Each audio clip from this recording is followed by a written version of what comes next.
So, hey there, guys. My name is Adam. Thank you for joining the podcast. I am a functional nutritionist, personal trainer, and pastor who works much with the nonprofit space and church leaders and their staffs. One of the goals that we focus on here on our podcast and in any of the spaces you see us with our content is that we're focusing on helping people who feel called to do something specific in life, and whether that be helping other people come to Christ or just doing charity work or whatever. But we focus on helping people who feel a significant call to do something in their life, and then helping them find their health or invest in their health so they can continue to do that work for much longer, so that their influence and impact is increased over time and not shortened because of some very common mistakes and lifestyle choices that we all tend to make. So today we have a great guest. Her name is April Hill. She is a raging Cajun, just like me, from Louisiana. She has a great ministry helping people get into, finding health again. She does. She has works with in yoga and all this other stuff. So she's gonna share with us some of what she does. So April, thank you so much for joining us, and I really hope we have a great conversation. Sounds great. I'm tickled to be here. Thank you. I'm April Hill. I am with Yoga Studio 90, and it's an honor to chat with you, Adam. I have been following you for a while, and I can see that you have a lot of fun and your burning passion to help leaders be their healthiest so that they can serve well. And that's very similar to my calling as well. I've been helping men, women, pro athletes, high school athletes for 13 years, slow down so they can speed up. So a lot of people find me when they've had an injury or when they are stressed out from life. Mm-hmm. And really the lane of yoga, which is, it's my own that I create. I use a lot of old standard poses, but it's really just helping them adopt stretching and poses that will strengthen them from the inside out. That was part of my journey and how I found it. And that's what I've been practicing for 21 years, and then running my own studio and helping people from all over do the same thing. And I feel like my clientele, my member family, and your audience are similar. It looks like we both work and attract with type A overachievers that need a little bit of guidance and love. That is so great. Thank you so much for sharing that with us. Talk to me about your journey with health, fitness. I know you're really into yoga, which is the opposite of what I'm into. So I want to learn yoga. This body doesn't yoga very well. Okay. You're the best one. You're the best one for it. That's what they keep saying. But then I try to do it and my body screams and it doesn't like it. So maybe I can learn some things from you, April. So talk to me a little bit about your journey. Like, how did you get into this? Like, what was it for you that really inspired you to take this direction? Because this is not a normal direction for most people. Like what you and I are doing it's not normal. So talk to me a little bit about that. Well, I'm happy to. I was a very stressed, young, climbing the corporate ladder, new bride, got married in my early 20s. And I was in sales and then sales management, and anxiety had always been something that I battled since I was a very young child. I didn't know it at the time. That's what it was called. I just thought my stomach hurts. I have a lot of headaches. And then as I got older, I learned that it was from anxiety. That's why I had awful stomach aches and a lot of headaches and restless, lack of sleep. And someone one day said, "Hey, I'm going to this, you'll never believe what kind of workout I'm doing. I'm going to this hot yoga studio, and it's quiet, and there's no air conditioning, and there's no music, and the guy is real bossy." And I was like, "Tell me more." "What you mean?" And she was at the same time, she was like telling me these poses, showing me these poses that she was doing and these stretches. And then she said, "And when I leave, I'm soaked I have no energy for worry. And I was like, tell me more. And so I went to this place. And the very first time I went, I had to walk out and throw up. And I was like, I'm going back. So that day led me, that was 22 years ago. And I moved from Baton Rouge to Fort Worth and found a discipline called Bikram Yoga and loved it. It was so challenging to stay in a room that was about 103 to 105 degrees. It was so challenging to walk away from your day-to-day, laundry list that you have up here and stay in a hot room for 90 minutes and stretch your body and do all these different types of poses. And when I left, I felt brand new. I had clarity. I felt like I was leaving the spa, but I didn't drop $250. So my body was being stretched and strengthened from the inside out. And in this time of my life, I was a fairly new bride. We were living away. I mentioned already, I'm an only child. So I was really being stretched. And for the first time in my life, I was away from my parents, and I could hear from the Lord in a way that I probably hadn't before, ever. And so I dove headfirst into this type of workout, this type of fitness, along with aesthetics. I'm also a licensed esthetician. So I was getting a whole new education and layer of respect for our body and how the skin responds when you've been in a room at 100 degrees for 90 minutes, and how you're detoxing and how it's helping you on the inside out, and ultimately how it really became an aid for me to manage worry. And some of us just have to work on that more than others. And it also got me in the best shape of my entire life. So there were lots of additions being made to my life because through this lane of fitness. And I believe now, that was when I was about 24, 25. I've had 3 children and had them quickly, got pregnant easy, had them easy. Like, they were like, don't sneeze, the doctor's she's right down the hall, that kind of thing. And helped me right after having children.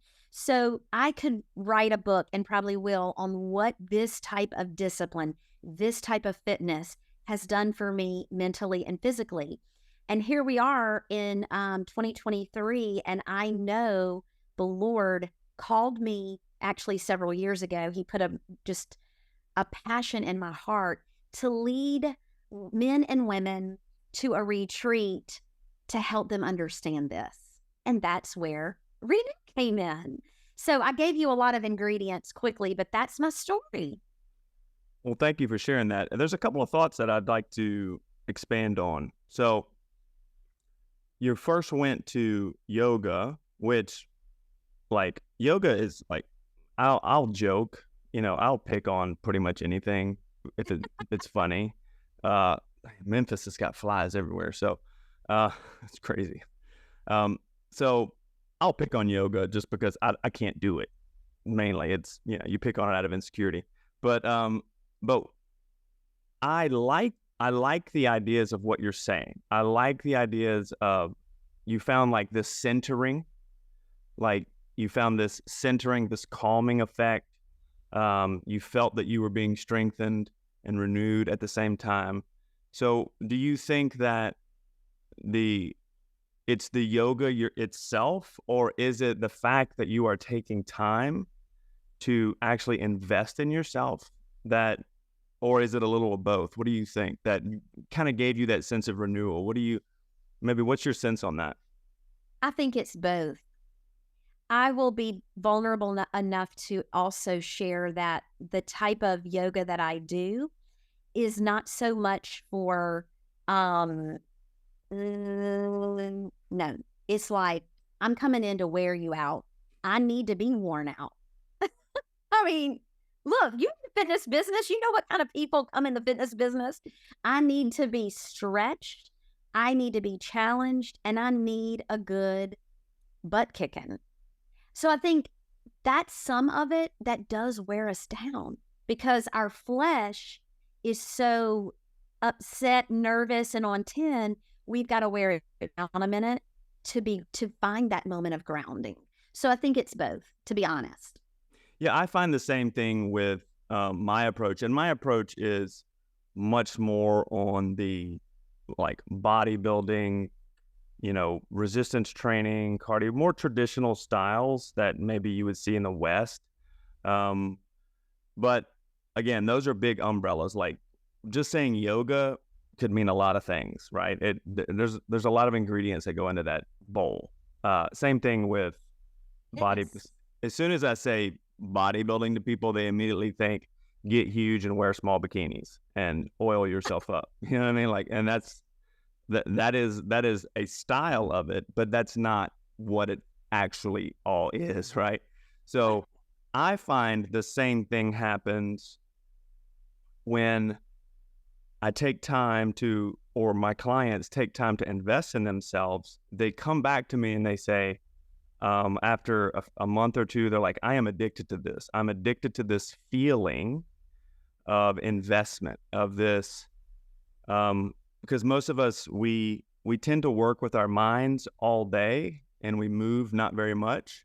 So I always say, if you work with your mind, you should recharge with your body. And if you work with your body, you should recharge with your mind. So having people who are like in the ministry and they're having hard conversations and they're dealing with people all day, it's emotional. They go into the gym and they sweat it out and they put their body through some paces. And on top of that, there's this output, but there's this input, this like inward investment. And they're like, I'm addicted to this feeling. I feel so much more centered. I feel so much more grounded once I'm done, because it's like I did something for myself and I walked away and I felt better, rather than thinking you're just going to walk away and feel just beat up. You know what I mean? Right. Yeah. So I love that. What have you seen? What have you seen that most people are dealing with that come to you? What are the problems they're running into? Is it like metabolic issues? Is it stress issues? Is it mental emotional issues? Like, what is it that you're seeing people come to you with, and what are you seeing to be the most effective approach for helping people find like a pathway through that? What is that? Adam, before 2020, most of my customers, members, would find me for weight loss, for Mm-hmm. I want to tone up. My daughter's getting married, or a lot of men come to me because their back hurts, which can be a number of reasons, right? So those were really our symptoms, if you will, before 2020. And we all know what happened in 2020. And I really believe since then, what we're finding is a huge amount of stress, trauma, and they might not know how to say that to me, that it's trauma, because it takes me talking with Dr. Andy Yarborough to really know that's what it was. That's the term. But a lot of stress, a lot of anxiety. And I think they care more about seeing a decrease in that. And then we get to the weight loss.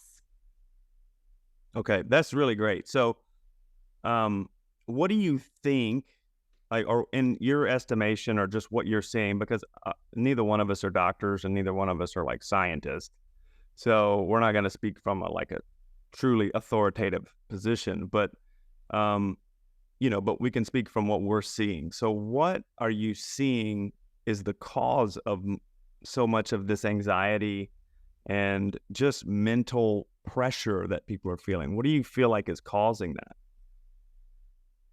Well, that's a loaded question. But ultimately, I think we as Americans in 2020 were hit with such an unknown. Many people lost family members or jobs or industries. I mean, my industry was crippled.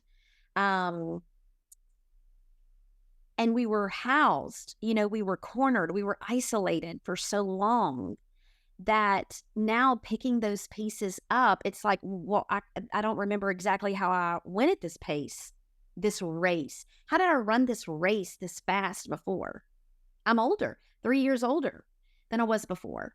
How can I do all these things all at once and keep up with social media and keep up with what I was doing in my house while I was isolated? I think that's part of it. I also think people are truly depressed from isolation. I would get on live when we were all isolated, and I was like, y'all, we were not designed to go solo. We were not designed to be alone. And I can look at the patterns of everybody went online to work out. Now they're like, and in the office, and now people are going back to work. And I think their flesh is handling it one way, and internally it's handling it another way.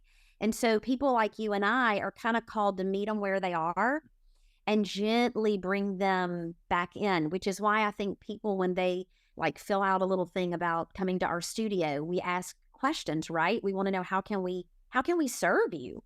And their answers are, I'm worried, it's anxiety, it's stress, because that's what they're feeling. And then we get to the physical part, like, do you want to tone up or do you want to lose weight? How can I best help you here? And that's what I'm seeing, Adam. I'd love to know what you're seeing.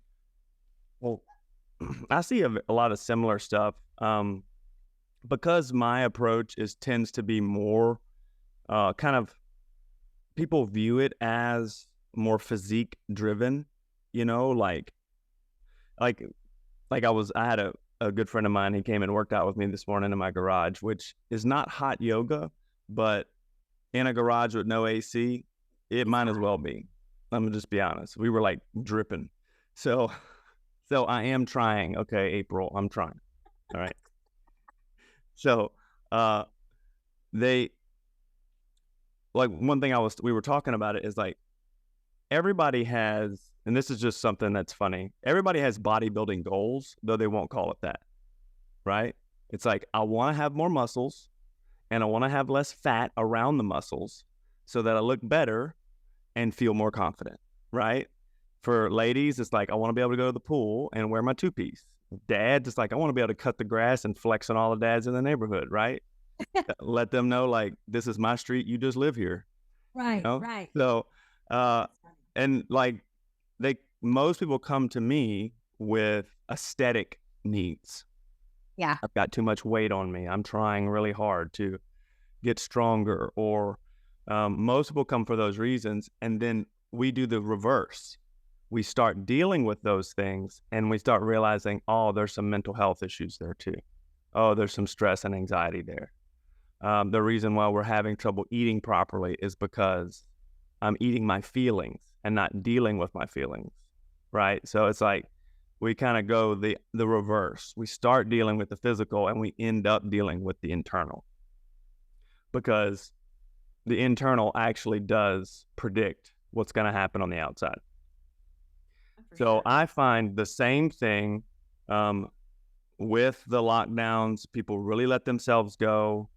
They got depressed. They got anxious about the future, because if somebody can just take away your job or take away your income with no explanations and no sorries and no nothing, that is traumatic, right? It's traumatic. And then I deal a lot with pastors, and they're trying to shut down my church. And I did have this many people come in, and we had a great community, and now it's 20-30% of what it used to be, right? And we can't pay the bills. The number of churches that closed during the lockdown was criminal, and it didn't need to happen. So you're dealing with a group of people who are putting everything on the line to help other people, and they're just getting hit with obstacle after obstacle after obstacle. So it takes a toll on your psyche. It takes a toll on your mental health, your security. I know as Christians, we live by faith and not by sight. But when what you're seeing gets real dark, the faith gets very difficult, right? So I found that many people let themselves go, Many people just are having trouble in that area, and people seek out help based on what they perceive their need is. Like you're saying, they're coming to you and saying, it's the stress, it's the anxiety. They're coming to me and saying, I got this dad bod and I just need to get rid of this thing. Right. But it doesn't matter why what the first reason is why they come, because at the end of the day, we're going to deal with all of it. Oh, for sure. Right. So I find the same exact thing that you're finding. We just are both ending up at the same place from different directions. I love that. And it's just, it's kind of like I heard a guy preach one time. He said, the reason why we got different types of churches is that some people raise their hands like this. Some people raise their hands like this. Some people put their hands in the pockets, but we're all praising and it's okay. Right. So like that. Right. So some people are coming to you for yoga and help because that's what they perceive as their need. And they're coming to me to guys are coming to me and I just need to get jacked and tanned and, and that's what it's funny. We're all meatheads on the inside. I tell my wife, I'm still just 15. I just work out to impress her. Oh, I love That's really all it is. But we come for different reasons, but we end up leaving the same, right? Which is healthier, stronger, more mentally stable, more mentally secure, and more centered. Because once we start integrating our physical body into our mental health as well, we become a whole person rather than having these siloed things where it's I need to do, I go to the counselor for my mental health, but then I just work out and kill myself, but I don't connect the two. Why are these two things separate? They should be together. You know what I mean? So I find very similar to what you are finding. So it's very interesting, honestly. Very interesting. And when I hear the term bodybuilding, just for the record, I think somebody's about to sign up for a pageant, men's pageant. That's my thought. I'm like, bodybuilding, because being my own desire, I want long, lean muscles. I don't want jacked. But it's funny how you described earlier, we all want definition in our muscles, less fat around the muscles. It's just two different ways to get there. Exactly. We all have bodybuilding goals, right? It's just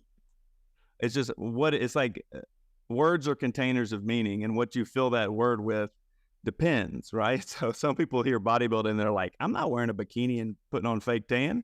Well, nobody said you had to do that. You know what I mean? And I'm like, when I hear yoga, I'm thinking, hold a position for 10 minutes and just be in torture, right? But it's not the case either, right?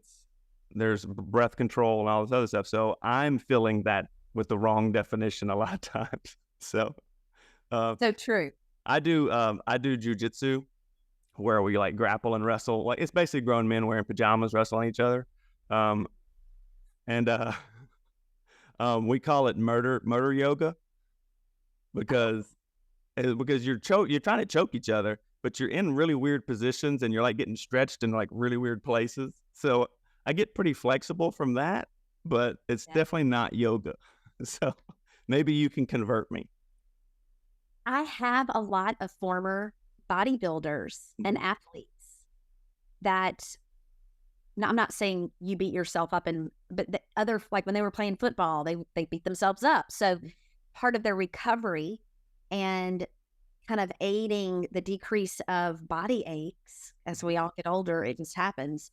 They seek out the heat. They seek out our specialty, and we love it. So we have a lot of amped up people in our studio. That's really who we do attract, are those that are high level, brilliant, ambitious. And then there's little old me. I'm a mom of 3 and I'm leading the pack. And I'm like, you can totally do this. Hold that plank a little bit longer.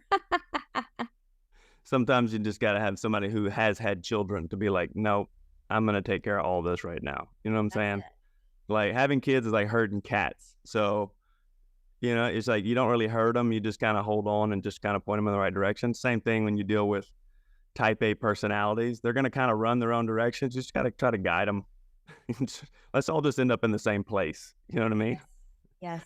So thank you, April. I'm so thankful for this conversation. I'm thankful that I get to hang out with you guys and, get the Cajun feel, because there's not enough of us Cajuns up here in the Tennessee area. So thank you so much, April. And I really do think that we're going to have a great time together.